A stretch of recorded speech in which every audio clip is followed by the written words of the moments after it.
A gente tem convivido muito também lá no Espaço Brinca Comigo, né? Com muitas famílias, né? Que nos trazem também algumas angústias. Então a gente tem tido uma oportunidade assim muito bacana de conhecer experiências de vidas diferentes, né?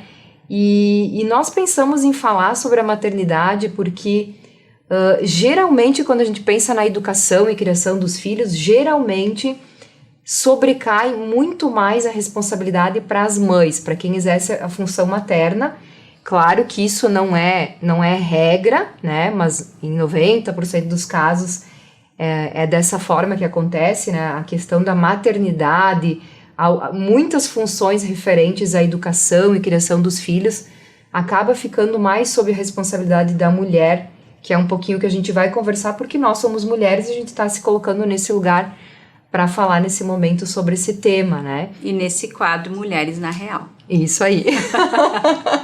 Fechou todas, né? Tudo contextualizado. Isso aí. Então, nós pensamos que é um tema assim que nunca se esgota, né? Todos os anos, no mês de maio, se fala muito sobre a questão da maternidade, mas a gente ainda sente que tem muito ainda dentro de cada uma de nós, mães, para ser trabalhado, né? Um tema que eu queria já começar iniciar a nossa conversa falando a questão da culpa, né, Eliara? Exatamente. Ou como a gente tá sempre se culpando, e cada mãe, do seu jeito, se culpando por uma situação diferente da outra, né?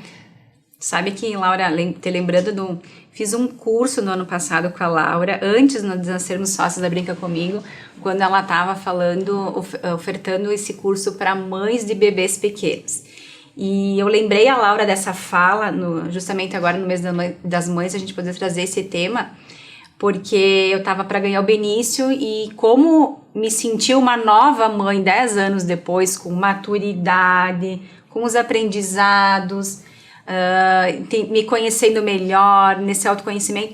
Então, me dei o direito de começar de novo e entender o que eu podia aprender com a Laura. E foi muito interessante essa temática, que eu lembro que tu trouxe, no sentido assim, ó, da gente se permitir ter mais leveza, principalmente no começo, né, quando o bebê nasce, quando começa essa série de exigências que se faz um mundo cor-de-rosa do maternar, como, meu Deus, né, a gente, sim, é um amor que brota, eu me jogo da ponte por esse filho, mas que vem muitas dificuldades, além das questões, alterações hormonais que o início de uma maternidade traz, né, nos primeiros meses do bebê, tentar conhecer esse bebê, e tu dizia muito nessa fala, que para mim fez muito sentido, da gente se permitir confiar também na nossa rede de apoio, para que a gente tenha um momento para a gente nesse início, né, do maternar. Por quê? Porque quando eu me sobrecarrego, essa tensão que a gente, essa autocobrança sobrecarga, é o que a gente também passa para o bebê. Então eu lembro da importância da tua fala de dizer assim, sim, se permita ir tomar o café com as amigas. Teu bebê tem 2 meses, 3, mas alguém vai conseguir cuidar dele, seja o pai, seja a avó, né? Não é um abandono, meu Deus, meu bebê com 3 meses e eu aqui tomando café com as amigas. Mas pensa quando a gente volta para esse bebê, depois de uma conversa boa, de um bate-papo, né? De respirar outros ares, o bebê também recebe esse benefício. Então eu lembro da tua fala da importância disso também, da gente, e também não se culpar por isso, né? Porque é muito difícil para muitas mulheres, assim. Eu me lembro que agora trazendo uma experiência bem particular minha, eu tinha muita dificuldade logo nos primeiros meses. O primeiro ano de vida para mim, do meu filho, foi um pouco mais difícil porque eu sentia essa culpa. Eu sentia essa necessidade de precisar sair, deixar ele com alguém, mas eu me sentia muito culpada. Essa fala que tu fez, tô saindo para tomar um café, mas meu filho tá lá como se eu tivesse abandonado. Olha como pode muitas vezes ser intenso dentro de nós e como é importante alguém nos dizer. Às vezes é uma coisa óbvia, né? Óbvio que tu não tá abandonando teu filho. Mas dentro do inconsciente de cada mulher, a gente tem questões diferentes, né? E para mim pegou muito isso. Então como é importante alguém chegar e dizer, tá tudo certo tu fazer isso, tu não tá abandonando, tu merece, tu precisa. Sabe que hoje de manhã, Eliara, eu tava lendo uma postagem no Instagram de uma neurologista que trabalha muito a questão da maternidade e dos primeiros anos de vida, e ela fez uma fala com relação à importância das mães serem mimadas, principalmente logo que o bebê nasce.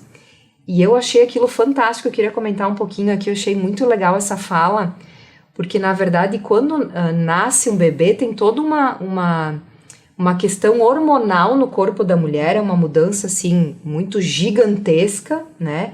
É uma questão orgânica e tem uma questão psíquica, então são duas questões muito grandiosas que acontecem de mudança na vida da mulher. E como é importante ter pessoas por perto para dar um colo para essa mãe que vai passar por vários meses, 24 horas precisando, né, ver o que esse bebê tem, se tá dormindo, se tá acordado, se tá chorando, se tá com fome, se tem que trocar fralda. E por alguns meses é 24 horas, o bebê não tem ainda essa regulação, né, de noite eu vou dormir, então a mãe vai dormir. Às vezes não é assim. Para algumas mães é mais tranquilo, porque os bebês dormem um pouco mais tranquilos à noite, para outras não. Mas como é importante, assim, as pessoas que estão ao redor, e agora daqui a pouco fica até uma dica aí para as outras pessoas que estão escutando que não são mães, né? Daqui a pouco o pai, a avó, né? Um tio, uma tia, que possam também ser esse suporte, que às vezes algumas mães não contam com esse suporte.